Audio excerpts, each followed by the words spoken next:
সবাই এখন ছবি তোলায় ব্যস্ত। এই যার যার পরিচয় দেন, কে পিঠামণি কি কি লাগে? বসন্তি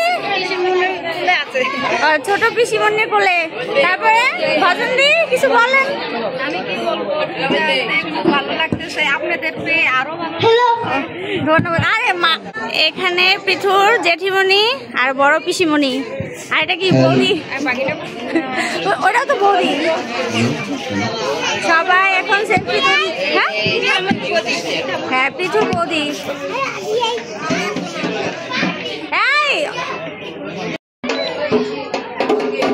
সবাই যে যার মতো ছবি তুলতেছে, ব্যস্ত সবাই। পিঠু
সুগরঞ্জন রায় কেনা